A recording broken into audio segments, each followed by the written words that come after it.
So welcome everybody. My name's Ned McConnell and I'm the curator at DRAF, which is a private foundation based on the David Roberts collection. And I'm not going to go into too much detail about that. We're here today because we're going to be talking to Nina Beier, who is a Danish artist based in Berlin, who works in sculpture, drawing, performance, lots of different media. Primarily, we're talking to her because we were doing a collaboration together as part of Glasgow International, and I'll talk a little bit more about that later on. But this particular initiative is in partnership with Performance Exchange, which is a kind of performance-based art fair that's doing research and looking into ways for people, how the market and performance is kind of connected. This came out of a kind of desire from both Performance Exchange and us to support live and event-based practices, because obviously in this current moment, lots of those kind of things have been cancelled or postponed. These sessions are every Thursday at 5 p.m. We're kind of trialing that at the moment, and so it would be good to know from you guys if this is a kind of convenient slot to do this kind of a talk for you to listen to, and you can feed that back via the Q&A button that should be at the bottom of your screen. And yeah, we're going to do these regularly Thursdays at 5 p.m. And so a bit about the format of this talk is Nina and I are going to talk for about half an hour over the top of a kind of slideshow of Nina's works, so that you guys can get a bit of an idea about what she does and what the works that we're talking about look like. And then we'll have a kind of some questions at the end. So throughout the talk, you can actually type in your questions in the Q&A button at the bottom of your screen, so that we can then have a look at them at the end and pick some. So the reason that Nina and I are doing this talk, as I said, is because we were collaborating as part of Glasgow International, which was unfortunately postponed due to the current coronavirus situation. Glasgow International is a kind of biannual international arts festival that happens in Glasgow, obviously, and we were going to do a kind of presentation of performances at SWG3, which was as part of their launch program.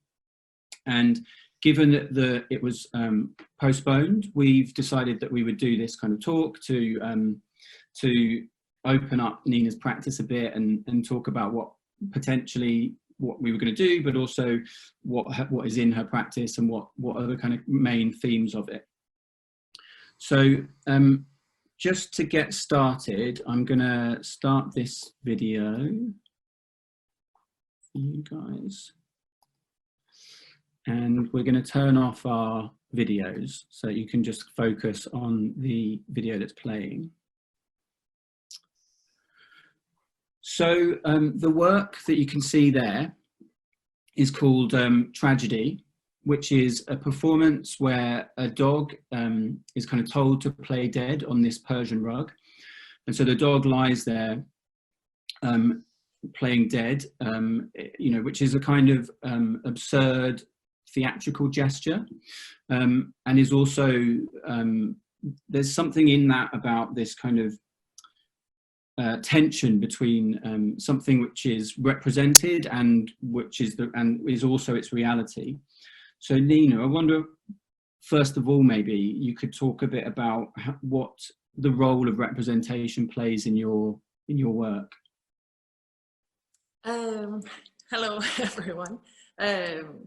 Yes, I mean this piece is maybe like quite a dramatic take on this idea of representation as it plays out in my work. It's basically relying on the projection of the viewer onto this animal that is clearly not aware of which image it is producing for us.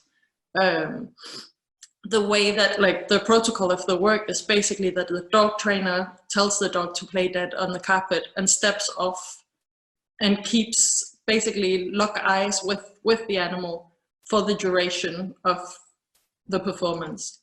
And the dog somehow in this moment becomes this still life, or this sculpture lying completely still, but held in place by this gaze between the human and the animal. And the moment that the dog trainer then signals to the dog that it can rise, it will spring back to life. So there is this strange kind of sense of the spell of the gaze. And I think in many ways, this is like the strongest illustration of my interest in this idea of projection. There's this, you know, the expression "deer caught in a headlight." Somehow that the spotlight on the animal freezes the moment and creates this image. At the same time as the dog is its own body, it is itself. It is a living being. It's also an image of itself somehow. And is also, I guess, in some ways, quite unaware of the representation that it's making. You know, there's a kind of there's something that we as humans are kind of projecting onto this dog, and the dog is both the representation and the thing itself. Yes, this is a theme that somehow seems to sneak its way into a lot of my work. And for example, the Coco de Mayo seats that you saw before in the chairs, or did they already? Were they there? I actually didn't look at the screen. Yes, they were. Are these coconuts that have been like threatened to become extinct because people have collected them forever because of their resemblance to a female nude. But somehow this image of fertility cancels out the seed's actual ability to come to fruition. So these objects that are somehow caught in the middle between being themselves and an image of themselves is something that I continuously return to. And all of them, I mean, in this case, again, it's relying on our projection, our image, that like the absurd idea that a palm tree would produce a female nude exists in our gaze alone. Yeah, and I think, you know, one of the works that's going through this particular slideshow is, well, there's two that involve humans kind of performing, and I think there's something interested in one of them, which is called Exercise, where there's two women practicing yoga. One is the instructor and the other one is the student, and I think it brings up something that we were talking about before around this idea of representations which are private and representations that are specifically for an audience. And I think, you know, something like Exercise or yoga, it has both of those things within it, because you could do it privately for yourself, and that's an action, but you can also argue that there is some kind of desire to represent something within that action. I think this the strangeness of Exercise, like lying so close to like a choreographed dance routine, or the fact that when we look at this exercise, it does conjure images of like the wholesome and the sexual, this kind of choreography almost of also, I guess, the fact that when several people are doing the same thing at the same time, it recalls images of synchronized choreographies that are made and designed for us to have feelings and conjure up images in our minds. And with the exercise somehow being almost a forbidden thing to watch because it is meant as a private experience, I like how this moment when you transfer it into an exhibition space, and in this case where it looks like a domestic space, but it's actually in a show home. I did a couple of exhibitions in different show homes around. Right. which are these spaces again that sit in between being a home and being an image of a home. So somehow, like, the way that this bounces back and forth and creates this like a pendulum effect, that we're seeing these flickering images that constantly change in our minds. Yeah. And I think, you know, obviously, you know, the thing that comes to mind when we talk a lot about this idea of representation of the thing and the thing itself is photography.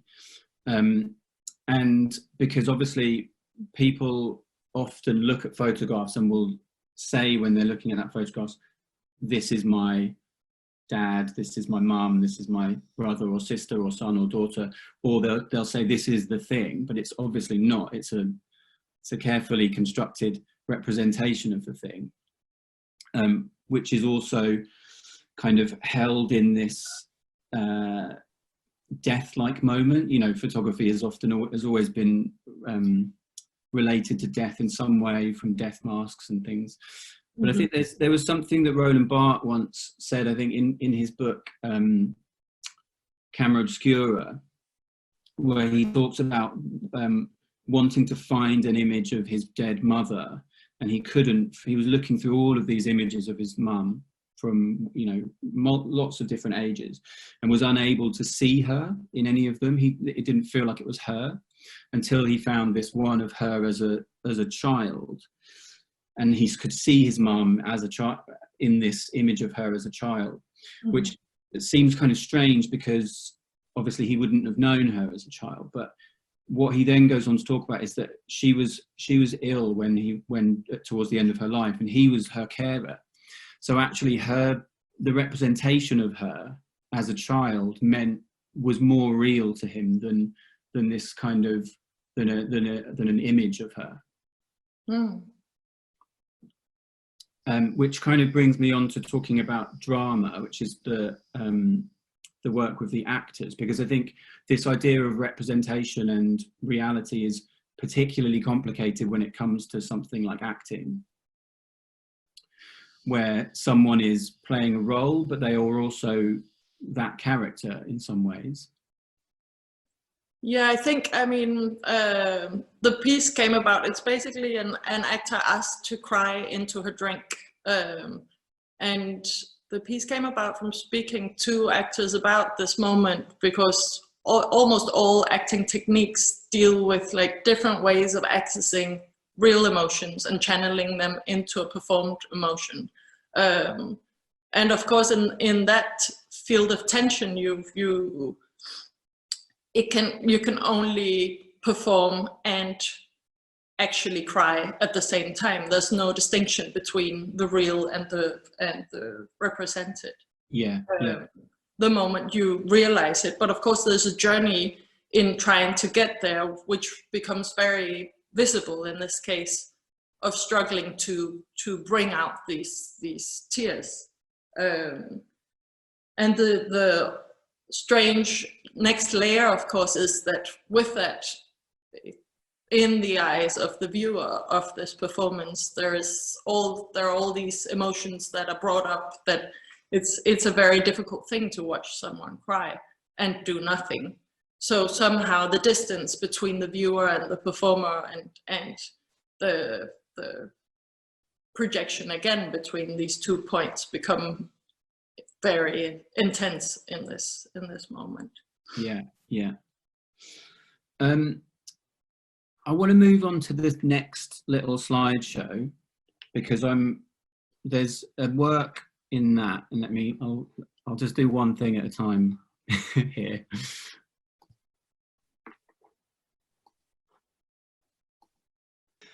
So there's one work in particular that was shown at DRAF actually a number of years ago, called Scheme, in which there was an online organic vegetable box scheme that was delivered to the gallery at kind of timed intervals throughout. Was it through the whole show, Nina? Yes. So and then each week the old vegetables would be taken away, but the crates would stay there.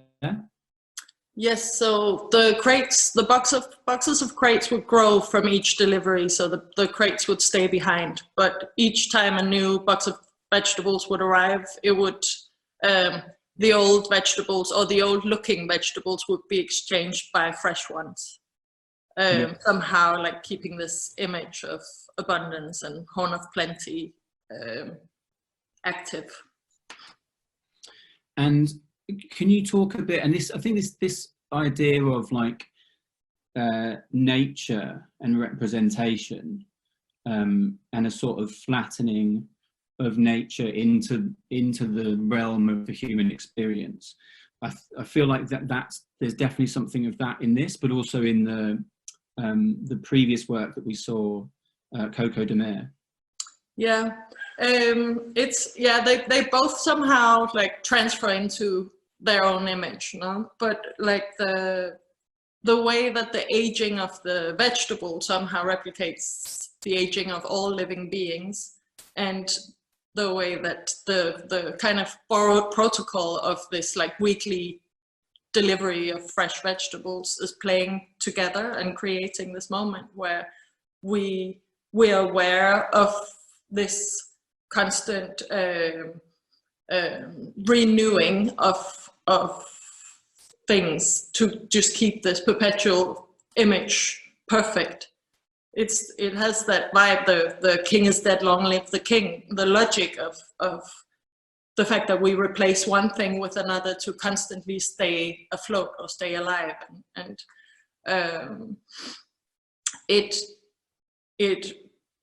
deals with this thing. I've returned to it many times, but like Bassin's mummy complex, I named a work after it once as well. But the idea that representational art is somehow like directly connected with this idea of mummification, that we try to freeze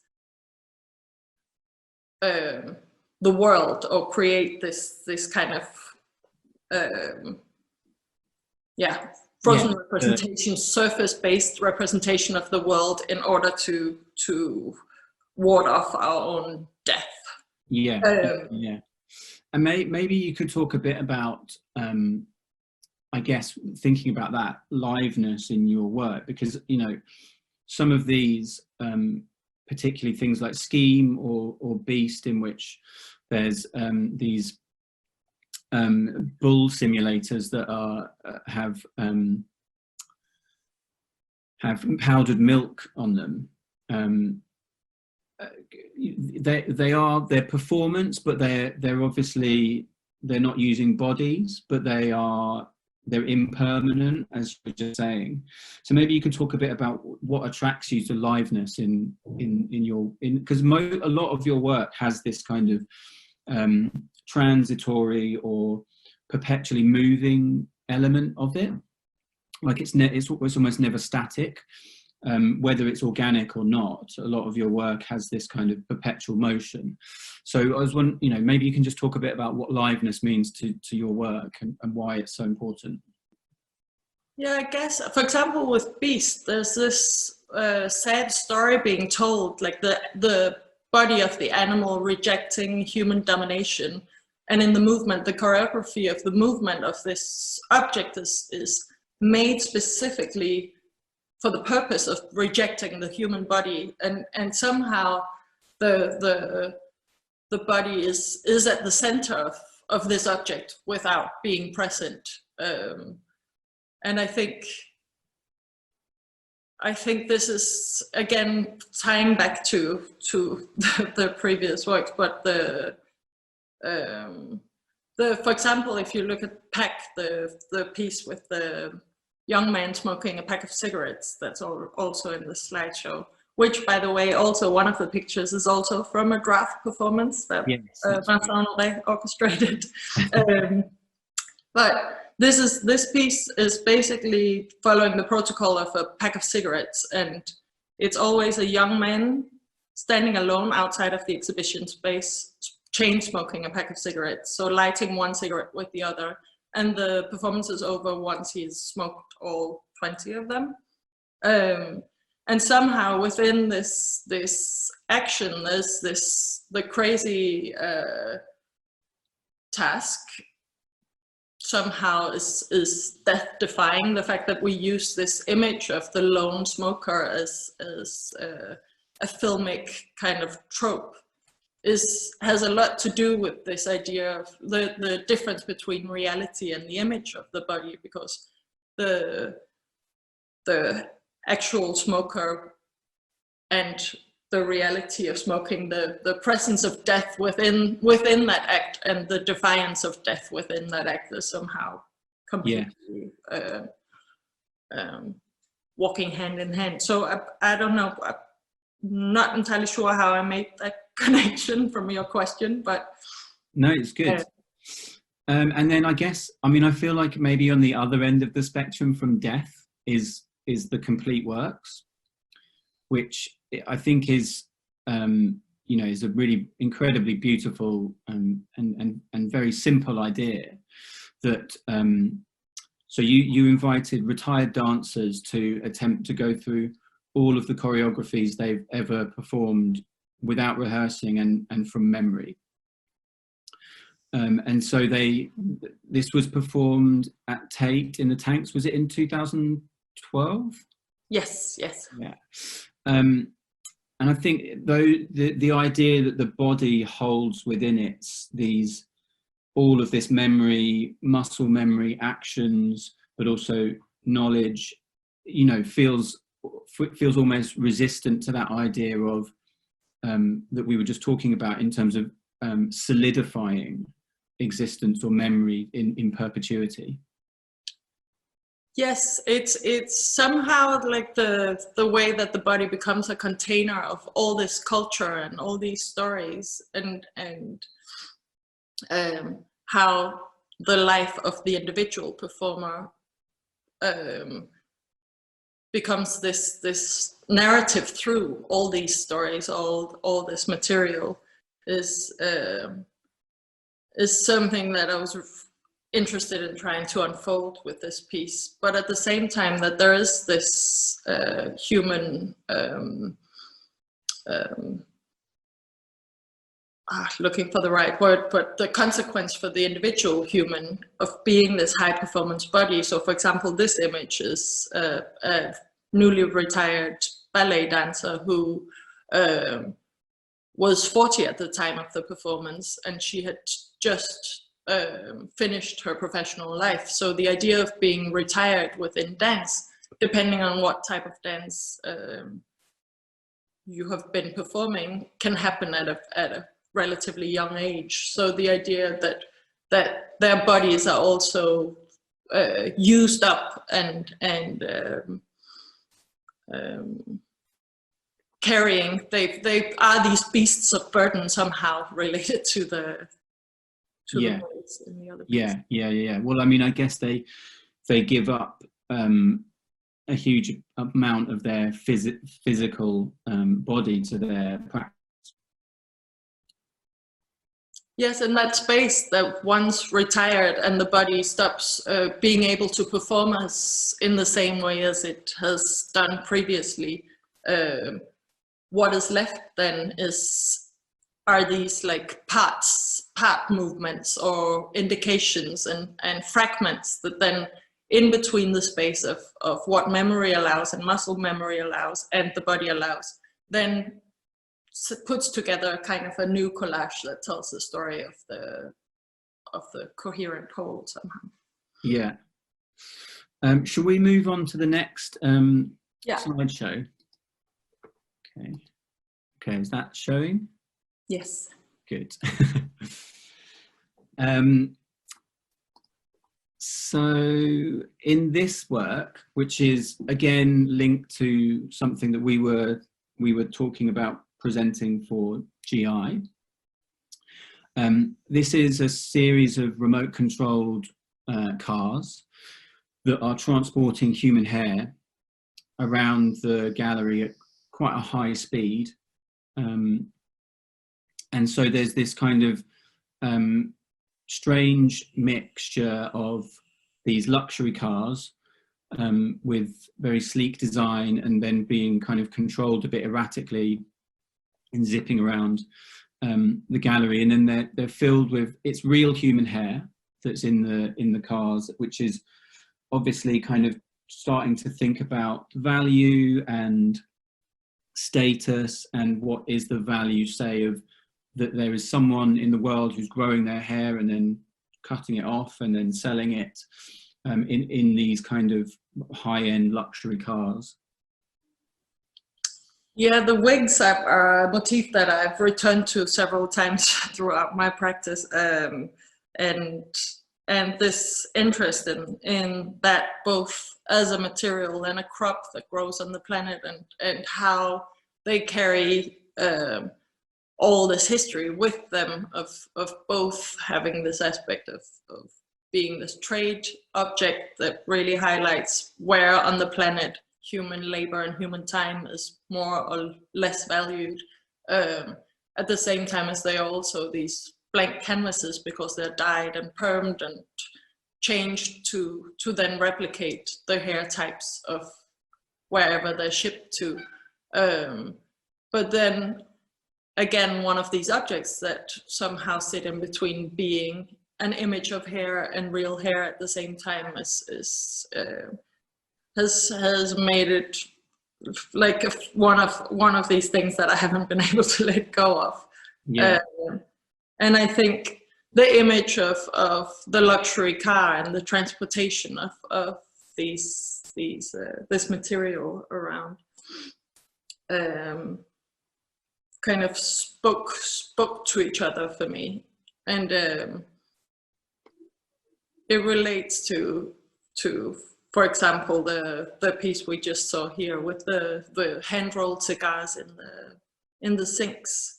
Yeah. Again, the material that the cigar has this complicated story of trade history, and as a symbol it has this changing quality as well, that we have related it to power and patriarchy, and now in many ways it's kind of an embarrassing object, an object that has changed its status radically. So I think I'm interested in these, again, like this fluctuating space where objects are not permanent and the way that we perceive them keeps on flickering. So back to that space of lack of permanence somehow being there even in a physical object. Yeah. And I think, in particular in the work you're just describing, Plug, with the cigars and the sinks, there's something, within a lot of your work as well about exchange and process of exchange, whether it's monetary or cultural or whatever, that you're very interested in the kind of journeys that objects or representations take, and how they kind of accrue these different layers of value and status. Yeah, I was thinking about the Guardians, the piece that was in the previous little slideshow with the marble lions that host beard trimmings and soap in the negative shapes. There's something about those being, because those are the heaviest, most impossible objects I've ever gotten my hands on. These are actual marble lions that have been carved out of huge pieces of heavy stone. But at the same time, I've like the journey that the motif of the guardian lion has taken over time is so much in flux somehow. The fact that the lion sculpture is one of the earliest motifs that we know, and it has appeared all over the planet in different forms, and how, at least in like recent history, it's in Western culture, it's been somehow marking public institutions, entrances to public institutions, somehow defending our culture and our knowledge and our law and all these things. And then slowly it's moving towards like demarcating this boundary between private property and the people. So the fact that even like the symbolic journey of an object like that is in constant flux is what drew me to, for example, an object like that. Yeah, yeah. And then there's just one more work that I really want to talk about, which is manual therapy, in which there's a kind of a robotic massage chair, and then on the chair is placed precious and noble metals from a variety of sources, like could be electronic waste or the dental industry, and then there's also kind of variety of currencies put into that. And as the chair massages, it sort of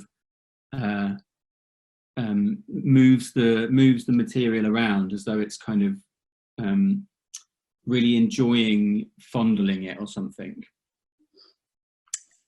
Yeah, there is a little video of this piece. Your description is definitely what I imagined before the work came together. There's this strange thing that happened in reality, that it became a very sexualized image somehow as well.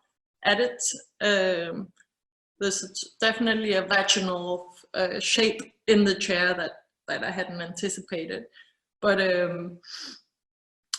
there is this almost chewing on this mutability of the metals and chewing on the value of this raw material somehow. That was a little. So this is the work you can see now. Yeah. And I think there's a video that comes up in a second, isn't there?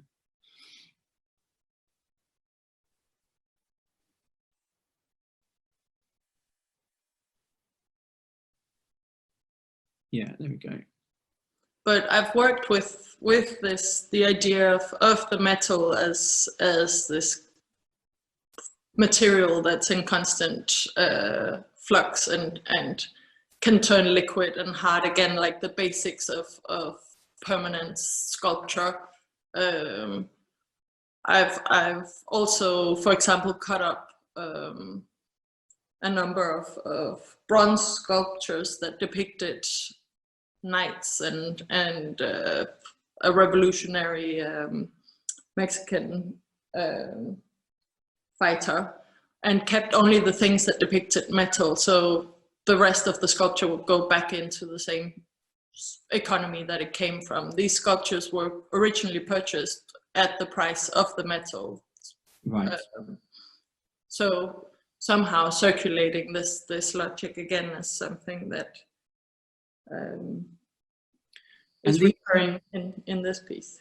I wonder about these, because obviously with things like sculpture, it tends to be that one would make a sculpture and then it would be finished. But I guess with some of these works, they have the potential to be kind of changed a bit or tweaked when you show them in slightly different contexts. Is that something that you do regularly? Yeah, I think I clearly have an issue with the idea that anything could be permanent. But I think I mean, for example, the piece that you see here, it's like the ritual of the tide somehow like swallowing the piece and the sculptures reappearing and disappearing on a daily basis is somehow what to me justifies the making something that is by virtue of a permanent sculpture. This is a permanent installation. Yeah. So I think I can only find like a comfort with the work if there is something that is still alive in there. Yeah. And where is this installed? That's on the coast of Belgium. Okay. Okay, great. I think now is maybe a good time to see if there's any questions. So Nina, should we put our videos back on? And if anyone's got any questions, you can type it into the Q&A bit at the bottom. and we can have a look.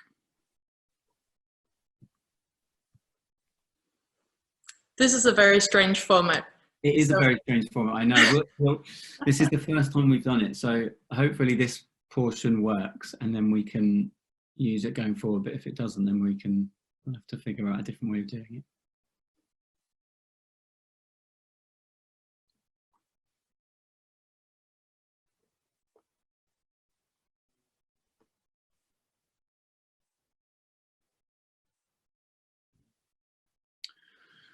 So, can you see that question, Nina? Yes. Yeah. So the question is, can everybody see the questions, or should I? I think if you read it out. Okay, it says, I'm curious to hear Nina talk more about these sculptures with the mass bars and the asphalt slabs.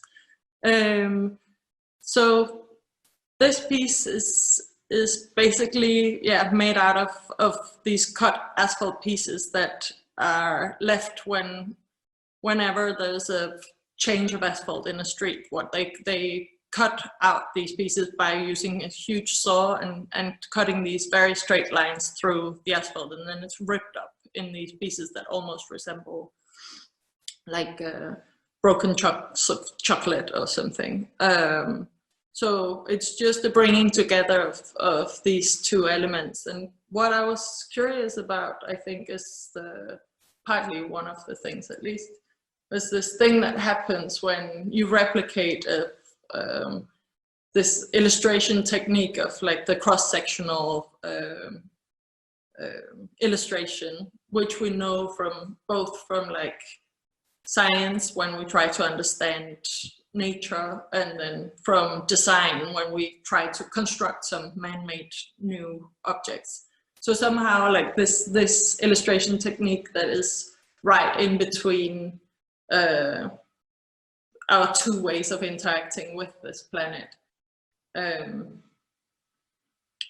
being replicated in the sculpture. And as you look at the sculpture, this thing happens that you almost see a flat representation at the same time as you see this very physical material, this stuff that's there, that's heavy and smelly, and you can smell the asphalt, you can smell the chocolate. The chocolate is slowly like crystallizing, while this dialogue of these different materials, it's a very present kind of material object. But of course, I've this absurd kind of image of everything from the ground on this planet to the stars, somehow like conflating and attempting to illustrate everything. Great. So we have one from Rose Lejeune. And she is wondering, how does this sense of ongoing liveness manifest itself when works enter collections? Oh, sorry, I was scrolling down to find it. Here we are. How does the sense of ongoing life?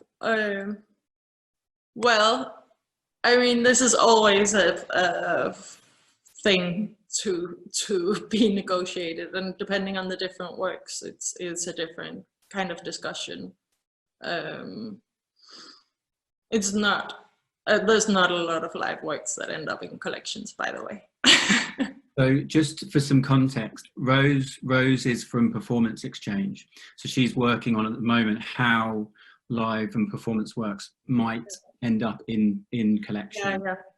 No, and often there are these very strict kind of protocols that I borrow from life, basically. So, for example, the vegetable box is very simply the logic of signing the exhibition space up to a vegetable box scheme, and then the instruction to kind of replenish at all times is carried out by whoever is manning the piece. So a lot of the works have this kind of straightforward instruction that just needs to be carried out. So they're in some ways they're kind of instructional works where you would set out what needs to be done to reenact them at some point in the future.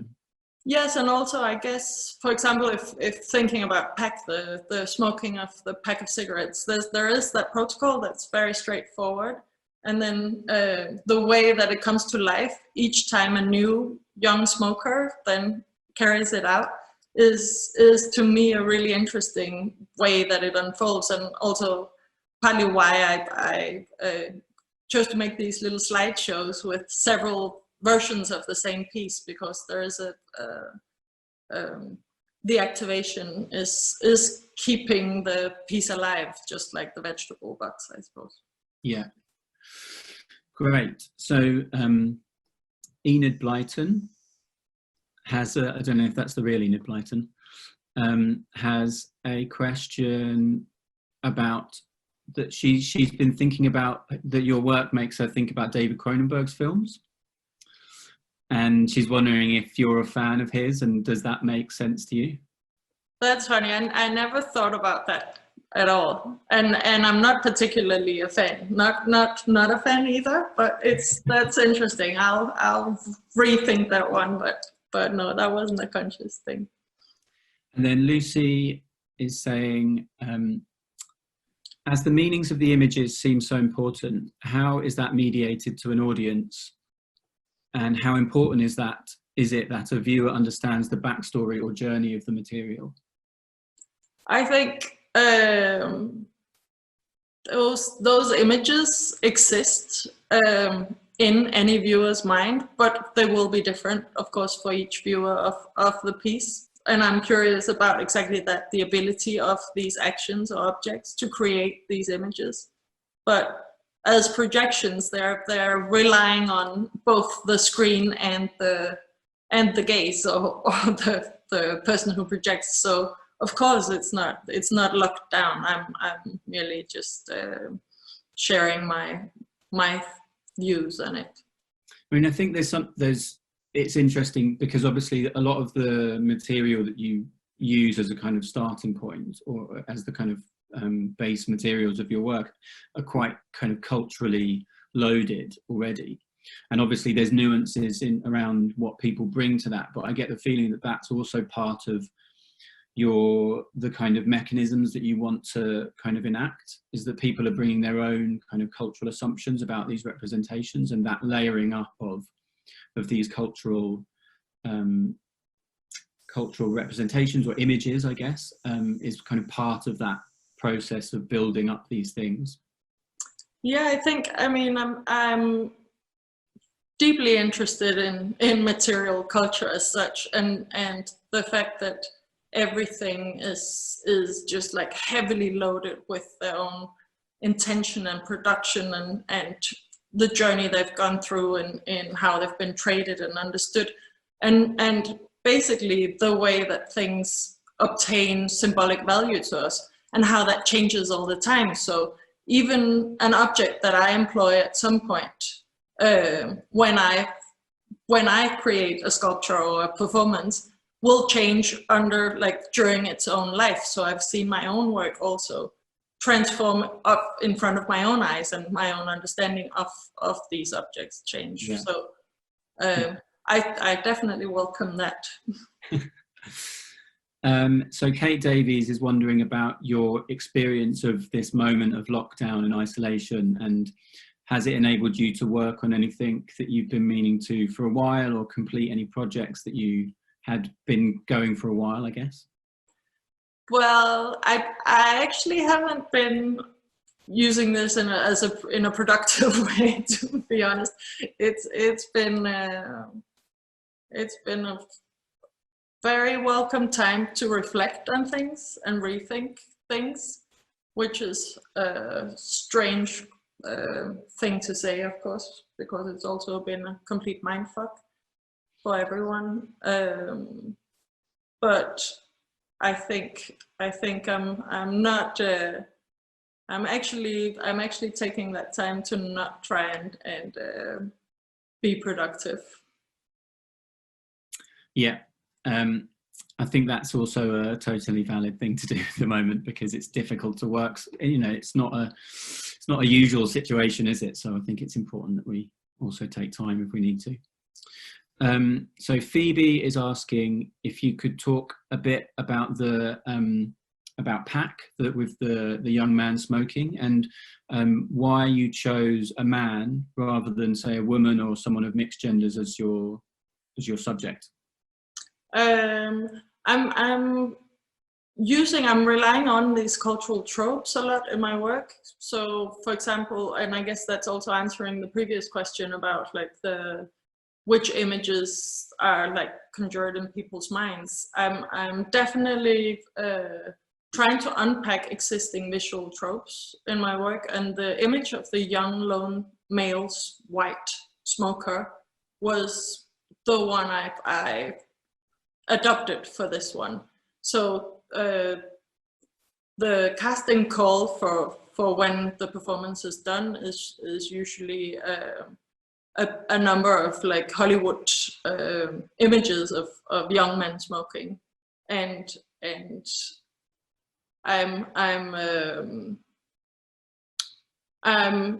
what has been really nice about seeing that piece in action is, of course, that what happens outside of an art opening is that a lot of people will stand outside smoking.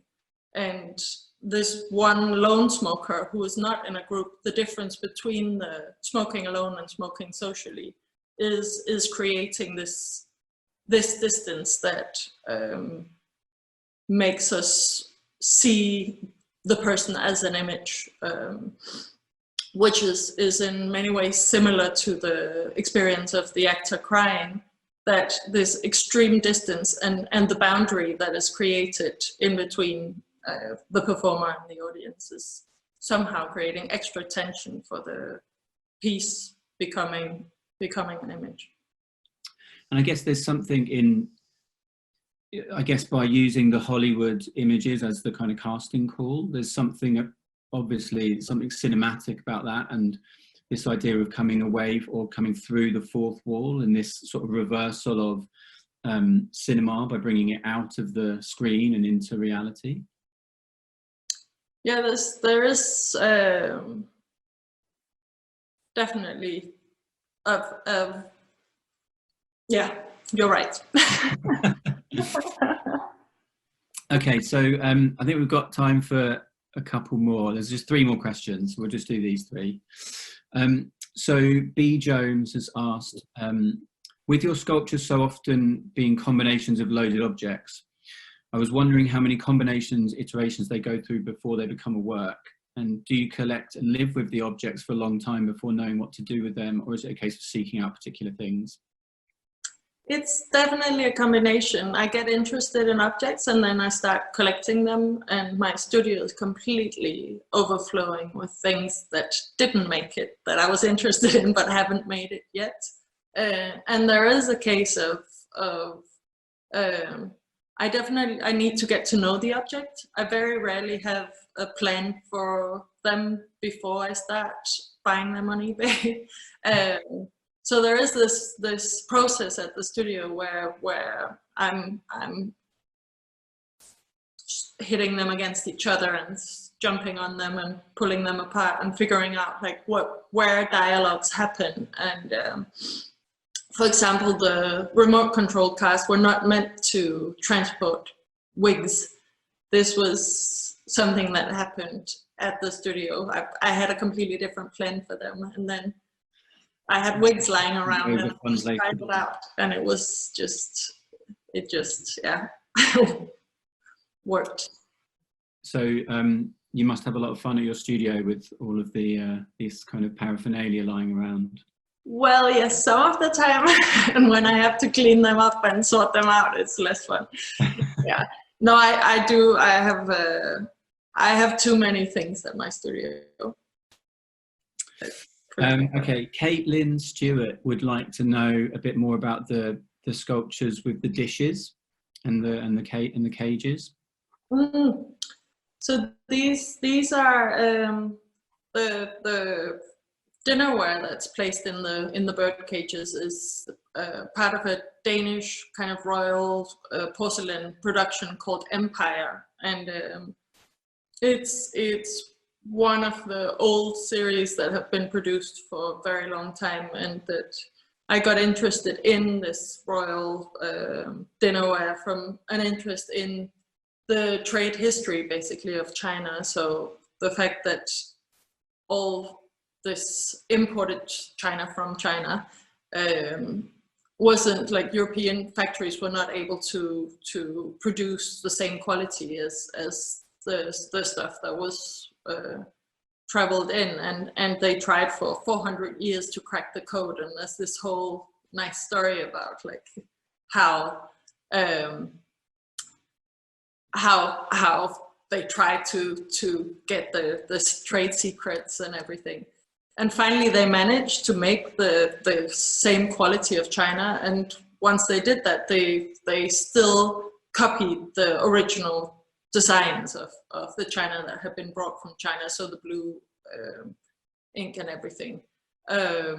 So somehow seeing these plates as these kind of high-end knockoffs, because they are highly valued collector's items, they're hand painted, they have all this like unique qualities to them, but they in many ways are no different from the fake designer bags in my other work. So they have that direct relationship as being images of or representations of other objects, and I like them as this. Thank you. So last question is from Emily, who would like to know about your involvement in setting up each of the works, particularly ones including people. So say in PAX, are galleries instructed to recruit the young man through your written instructions, or do you recruit the performers yourself? She's curious to know about the process of who you work with and your relationship to the performers and the participants in your works. I mean, I need to speak to the people who perform the work to ensure that the protocols are carried out in order for it to actually become a work, because I guess my work always lies in this very subtle balance. And if a dancer is not performing her entire lived history from memory, if she has practiced, or if she brings a prop along, the whole thing is punctured and falls apart. So it's very important for me that I have a conversation and an understanding with, especially if the piece is carried out by people. So yeah, I guess I try to be definitely as involved as possible. Great. All right. Well, thanks for your time, Nina. It was like super interesting, and hopefully the format worked. I think it was really good with the slides, definitely, so that people can kind of get a feel for your videos. So anyone who's wanting to watch this again, it will be uploaded on our website, which is www.davidrobertsartfoundation.com, and you can sign up to our mailing list to get more information about what else is coming up as part of this program. Thanks a lot for joining us. Bye. Thank you to everyone who was there. I can see some friends here in the list. Bye. Bye.